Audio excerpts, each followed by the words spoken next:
Bonjour à tous, bon après-midi. On se retrouve là pour parler d'un sujet que les devs détestent de manière générale et assez unanime, c'est la documentation. Tu veux nous parler de développer des skills pour bien faire ta documentation, si j'ai bien compris. C'est Donc ça. on accueille Emmanuel et je vous laisse entre ses mains.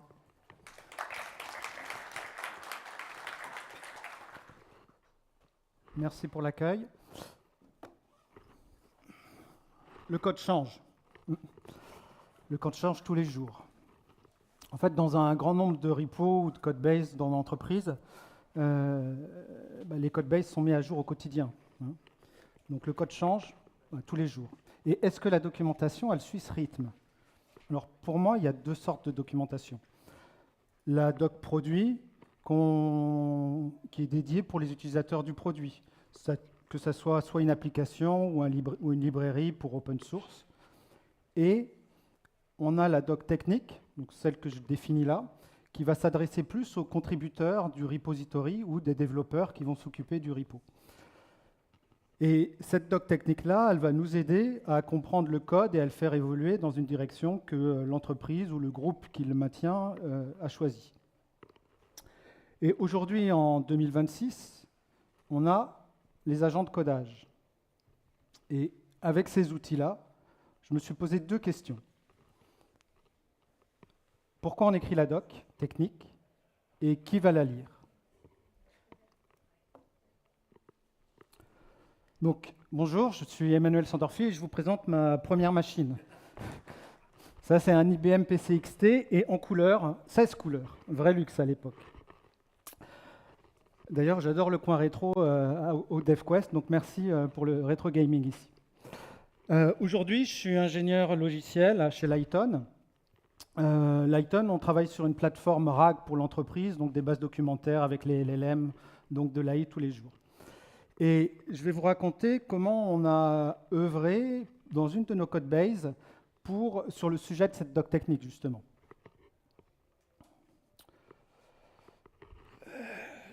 Le petit pousset, le compte pour ceux qui voient. Et je suis parti d'un constat que souvent on peut être perdu en tant que développeur dans une codebase. C'est-à-dire que le code il change tous les jours, que parfois il y a des glissements de terrain, que le chemin il est bien moins tracé. Et ça nous est arrivé plein de fois, par exemple, il y a des conventions qui ont dérivé. Donc ça veut dire on ne sait plus laquelle suivre. Ou un service qui a été refait il y a quelques mois, on n'a pas de documentation, c'est encore dans la tête de deux personnes. Comment une autre squad va l'utiliser? Ou alors des optimisations qui ont été faites sur du SQL dans une base de données, mais qui ont été répercutées simplement sur deux endroits de la codebase et pas partout. Donc en fait, il y a des règles de qualité qui ne sont pas diffuses. Alors, comme en tant que développeur, mais s'il n'y a pas de doc, je vais quand même aller voir, je vais creuser la doc, je vais regarder le code, les docstrings, je fais le chemin inverse, je demande pourquoi, une fois, deux fois, et puis parfois j'ai un peu moins d'élan, je suis un peu moins curieux, je ne vais pas au fond du problème, donc j'ai un peu moins d'appétit pour un code maintenable, et puis quand ça arrive trop souvent, quand la code fait vraiment défaut, on arrête de se poser des questions, et puis on prend le premier choix. Ça arrive aussi. On n'est pas dans un monde parfait. Donc ça me fait penser au petit poussé un peu avec sa fratrie qui est perdu dans la codebase. Donc je me suis dit aujourd'hui, on a les agents de codage, on a le LLM. Allons vers une documentation qui puisse être une documentation donc technique à partir de la codebase, qui puisse être pertinente et à jour. Grand challenge. Pourquoi? Parce que toujours il y a les mêmes questions qui surgissent, le coût. En tant que dev, on n'a pas forcément envie d'écrire la doc. Quel est le coût pour la maintenir, de l'avoir, de ne pas l'avoir, tout ce genre de choses. En plus, quand on écrit de la doc, c'est qui la lit, quels sont les lecteurs, qui l'écrit. C'est aussi quand on écrit de la documentation, tous les journalistes vont vous dire il y a une ligne éditoriale, il y a un format, etc. C'est un métier, quoi, en fait. Donc, ce sont des questions qui arrivent, en fait, si on veut aller vers une documentation technique, pertinente et à jour. Alors, en cherchant, il y a ce qu'on appelle un Architecture Decision Record, ADR, qui vient de 2011. Vous avez l'article du blog qui explique pourquoi c'était né. Et finalement, c'est juste un process qui va dire que on va capturer une décision essentielle en trois points. Un contexte, ce qui va nous permettre de mettre la situation à un temps T, à un temps donné, quelles sont les contraintes, quelles sont les tensions qui nous ont fait aller dans cette direction-là plutôt qu'une autre. La décision elle-même, donc c'est-à-dire qu'est-ce qu'on a choisi de faire et pourquoi, et puis les conséquences, c'est-à-dire qu'est-ce qu'on y gagne dans notre code et qu'est-ce qu'on y perd. Ok, super, ça existe depuis longtemps, mais ce n'est pas pour ça que ma doc technique est à jour, donc comment on fait? Ah oui, l'agent est là. Est-ce qu'on pourrait déléguer le coût de l'écrire à cet agent? Voilà la question que je me suis posée. Donc on s'est dit, on va écrire des ADR à partir du code, en Markdown, versionné dans le Git et à côté de la codebase. Un mot sur l'agent de codage, donc du codex, du cloud, de l'open code, etc. En fait, un agent de codage, si je résume, pour moi, ce que j'ai compris, c'est que c'est une boucle et un générateur. Alors une boucle, pourquoi? Parce que l'agent, en fait, il est en relation avec le développeur, donc il peut nous parler avec du prompt et un input, du texte. Il est en relation avec la codebase, donc ça veut dire qu'il a tous les primitifs que nous, on peut avoir, c'est-à-dire lire un fichier, écrire un fichier, lancer des tests, etc. Il est en relation avec le LLM, donc il va pouvoir faire de l'inférence et générer des choses intéressantes. Et il récupère des instructions, soit par le développeur, soit par fichier. Il va boucler pour arriver à ce qu'on veut lui demander. Donc il y a deux mots qui sont super importants, c'est le guide, il faut qu'on le guide, donc il faut qu'on lui donne des instructions. Et pour que le LLM renvoie de la qualité, la chose la plus importante, c'est qu'on ait le contexte. Plus... C'est le LLM qui parle. Plus le contexte est de qualité, moins de tokens, moins cher, les coûts, etc., etc., etc. On lui envoie le guide et du contexte, donc guide des instructions, du contexte du code. Et la boucle agentique, l'agent, va, à travers le LLM, renvoyer une vraie valeur ajoutée. C'est pas s'il y a pu à démontrer aujourd'hui que c'est extraordinaire. Comment on travaille avec l'agent? Aujourd'hui, la chose la plus simple, c'est avec un skill. Un skill, en fait, c'est un simple fichier Markdown, très basique, qui est dans un répertoire. Bon, okay, on peut même avoir un fichier Markdown simplement dans le répertoire du code de Cloud Code, de Codex, d'Open Code, etc. Et il y a deux éléments dans ce skill. Il y a une en-tête, ici, qui va permettre de se dire que l'agent peut le lancer s'il a envie, dans sa boucle agentique, parce que la description relate d'une action ici qui fait en sorte que c'est intelligent de le lancer, ou alors vous pouvez le lancer à la main, généralement dans Code ou Cloud Code, avec un slash le nom du skill, et ça va le lancer. Donc vous avez une instruction, une opération, une commande que vous pouvez lancer, c'est super utile. L'agent va lire le Markdown de façon sémantique, c'est-à-dire qu'il va le comprendre comme du français ou de l'anglais. Je peux y mettre, ici ce que je dis, un mode d'emploi pour le dev, c'est une partie ici qui n'est pas vraiment utilisée par le LLM, mais qui va être juste pour comprendre un petit peu mieux ce que c'est, possible. Mais surtout, ici, de façon sémantique, je vais lui définir step 1, 2, 3, 4, 5, 6, ce que je veux, et il va exécuter ça comme un programme. C'est-à-dire, il va exécuter le programme 1, la boucle agentique, il va exécuter l'étape numéro 2, la boucle agentique, etc., jusqu'à produire ce qui m'intéresse. Donc, pour la doc, ce qu'on a fait, c'est qu'on a créé un relais. Un seul skill, ça ne suffit pas pour pouvoir créer une doc de qualité. La première chose, on a créé un skill qui existe maintenant peut-être en standard, le MR Review, Merge Request Review. Donc, on est sur GitLab, ce qui va permettre d'avoir la qualité du code. C'est-à-dire que chaque développeur chez nous peut lancer le skill MR Review et ça va faire une pré-review du code avant qu'il y ait quelqu'un d'autre qui le fasse. Donc ça veut dire qu'il y a la première responsabilité, c'est l'agent ne va pas écrire du code, mais simplement on va l'utiliser pour avoir la garantie de la qualité. Deuxième skill, c'est le spec ADR. Ça va permettre de créer la décision. À partir du code, on va créer une décision. Et la troisième chose, ça va être le skill README qui va permettre de gérer la qualité du registre. La qualité du code. Lançons le skill. On lance MR Review. Qu'est-ce que ça fait donc à partir d'un ticket? Dans notre définition du Markdown, qu'est-ce qu'on fait? On va récupérer le ticket sur GitLab. Il va nous vérifier ce que c'est, si ça correspond avec la branche ou pas, et il va tout de suite me dire si jamais il y a quelque chose qui va bien ou pas. Et là, tout d'un coup, il me dit, ah, il y a peut-être un sensitive fields, donc une histoire de sécurité il doit être adressé. Deuxième étape de ce skill, on va dire, OK, il va me dire tout ce qui est bien. OK, pour une fois, là, l'agent va dialoguer avec le développeur, me dire, ça c'est bien ce que tu as fait, et ça va créer de la pattern et va la nommer. Chose qui n'était parfois pas si simple à nommer des patterns qu'on utilise tous les jours, il va la nommer. Et il va dire enfin ce qui est bloquant et non bloquant. C'est-à-dire si par exemple il y a des bugs, il va les référencer tout de suite. Et ici, must fix, ça veut dire qu'impérativement, il faut le fixer. Donc ce qu'on aurait pu découvrir sur une merge request qui aura déjà été envoyée, mais là, c'est le code, le développeur en local a cette information-là. Et au final, après, il me fait une synthèse. Donc je vais pouvoir aussi générer dans le skill des éléments de qualité qui sont propres à mon entreprise, qui va me permettre de vérifier un tel ou tel élément. Et il va me demander enfin, est-ce que je veux les aider ou pas. Mais déjà ça, c'est extraordinaire, ça fait gagner du temps. Donc, admettons qu'avec ça, on a déjà un code de qualité, avant toute chose. Donc la base, pour pouvoir générer de la doc par rapport au code, c'est qu'il nous faut un code de qualité. Est-ce que dans mon code, il peut y avoir une décision qui est intéressante, qui peut intéresser d'autres développeurs? Si oui, on enrichit la codebase d'un ADR. À nouveau, un skill. Je lance spec ADR, donc qui est un skill qu'on a fabriqué, qui va proposer, et que ça va être le dev qui arbitre. Encore une fois, on va structurer ce qu'on veut comme résultat, c'est-à-dire une ligne qui va définir l'ADR, les évidences, les décisions, et là, il va me dire, est-ce que tu veux générer cet ADR?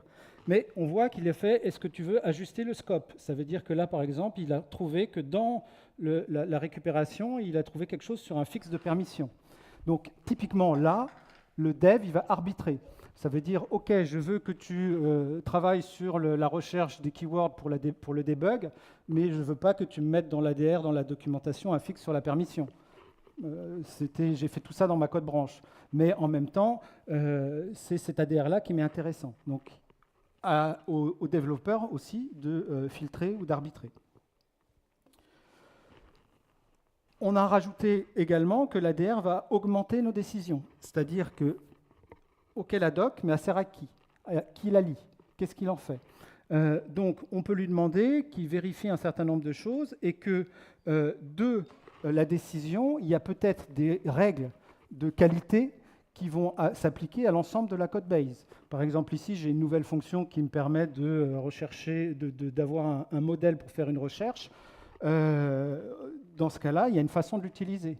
Au lieu qu'un autre développeur se pose la question ou que le code agent, si vous l'utilisez, va se reposer la question de comment on fait, en faisant une règle de qualité, ça va directement être mis dans l'agent rules ou le cloud rules, qui va donc aider aussi à la qualité de l'agent et va être à nouveau vérifié dans la MR Review.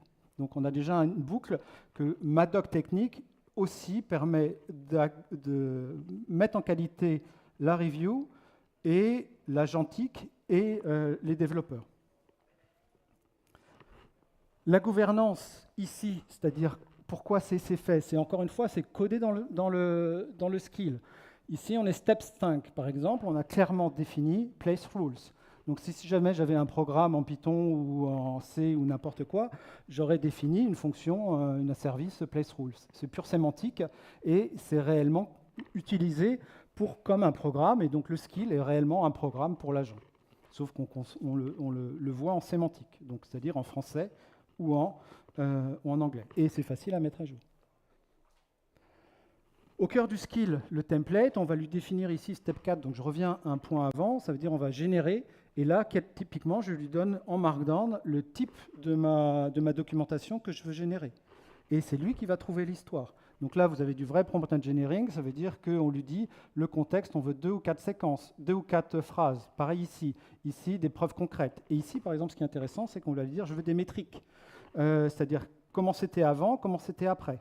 Et en faisant un tableau comme ça, uniquement cela, ça va nous permettre que ici, vous avez l'ADR qui a été généré, où on a le contexte qui a 2-3 phrases, les évidences, pareil pour les décisions, et ici les métriques. Et c'est assez intéressant puisque le temps pour inspecter une search record, 5 minutes, 5 secondes, l'habilité pour filtrer un chunk indexé, non, et puis là oui, etc. etc.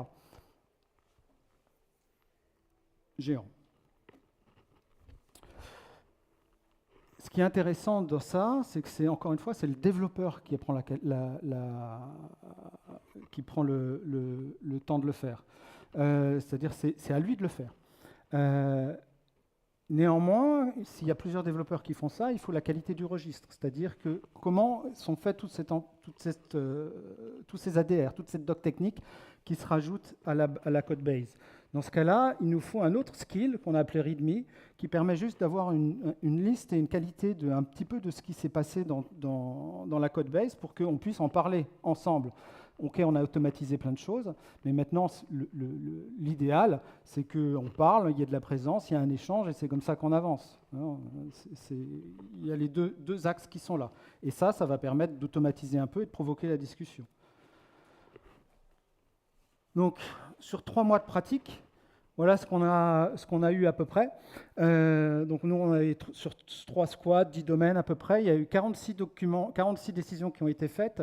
Bon, il y en a 20 en fait qui ont été créées par un domaine qui a été complètement initié par l'agent de coding, mais les autres sont standards.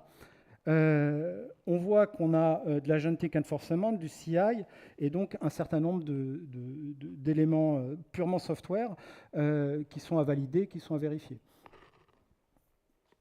Je ne rentre pas dans les détails par rapport à ça, mais ce qui est intéressant, c'est que finalement, on a trouvé la chose la plus importante, c'est que ça s'appelle Architecture Decision Record, mais finalement, on n'en a que 23 et il y en a plein d'autres. Donc, on a de l'architecture, de la performance, de l'API design, du security, du testing, de reliability, de la governance, qui sont de la documentation.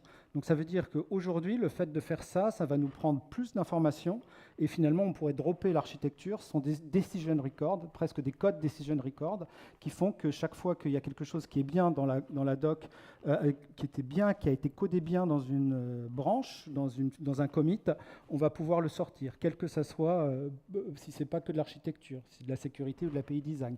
L'idée, c'est d'augmenter la connaissance à la fois pour l'agent, à la fois pour les développeurs, à la fois pour la qualité et les bonnes pratiques du code.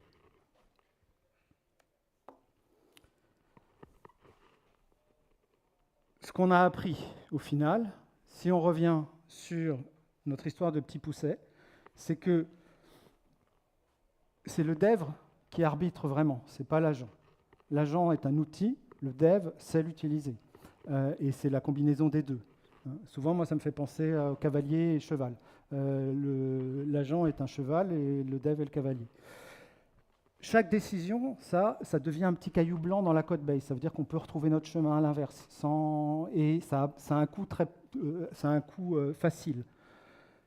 Aussi, pour que ça marche, pour que la doc suive, il faut qu'on la regarde, il faut qu'on la lise.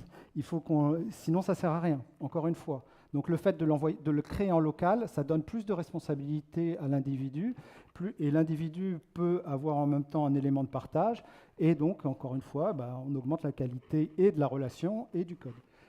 Et le skill, fondamentalement, ça reflète l'équipe qui l'a écrit. Donc ça, c'est chaque skill va être propre à son entreprise, sa squad, son architecture, ce qu'il a envie.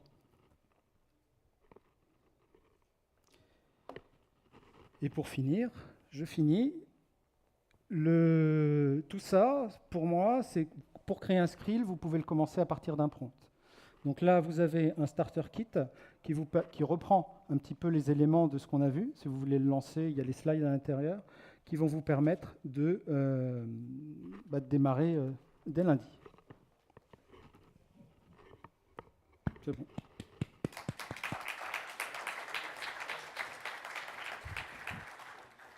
Alors merci Emmanuel. On a moins 1 minute pour les questions. Est-ce que quelqu'un a des questions? Oui.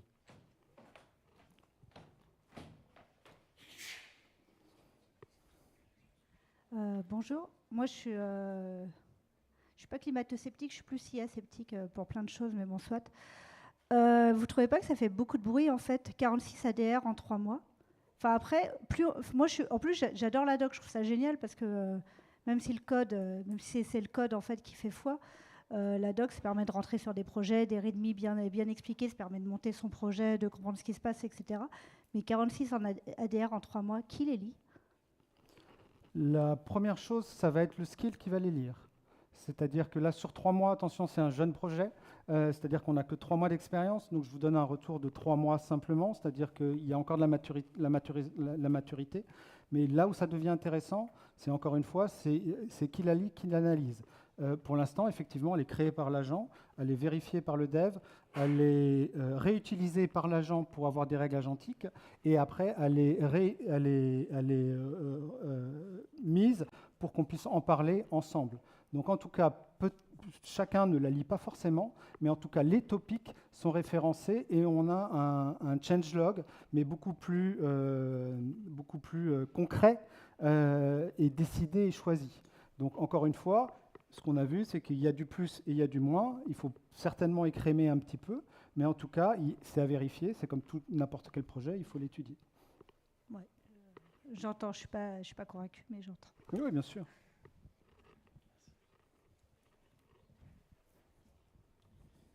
Merci pour la présentation. Si j'ai bien compris, c'est le fait de faire un changement dans la code base qui déclenche la création d'un ADR, c'est ça? C'est la décision du développeur qui sait que son changement ou un groupe de changements pourrait nécessiter le lancement d'un skill qui va se dire est-ce que ton code que tu as rajouté dans la décision est suffisamment intéressante pour le documenter. Donc, c'est plus une alerte du coup, en mode il faut déclencher une discussion de groupe parce que tu as fait un changement qui est impactant. À chacun son organisation. Mais ça veut dire que ça va être à partir du code et à partir de la qualité du code qu'on est là, qu'on va pouvoir sortir un événement. Après, comment on le partage. D'accord, mais qui est pas... Non, okay. Parce que pour moi, un ADR, ça part d'une discussion et d'un compromis à trouver, en fait, et ça vient de l'humain qui se pose une question de comment faire quelque chose et qui prend une décision. Et derrière, on fait l'ADR. Et pas l'inverse, en fait. En mode, quelqu'un fait quelque chose et ça diffère un peu, donc il faut en parler. On change le paradigme, effectivement. C'est-à-dire que c'est le code qui va générer, on va enlever on va prendre un decision record qui est moins fort qu'une architecture decision record, mais néanmoins, on va quand même mettre une décision, c'est-à-dire que le développeur a décidé quelque chose. Et c'est ça qu'on enregistre. Une code review plutôt, du coup. On pourrait épiloguer pendant très longtemps. Je vois l'idée, merci. Okay, merci à tous. On est arrivé, là on a dépassé le temps, c'est très bien, c'est très intéressant. Donc merci Emmanuel et on se retrouve dans 10 minutes pour la prochaine conférence.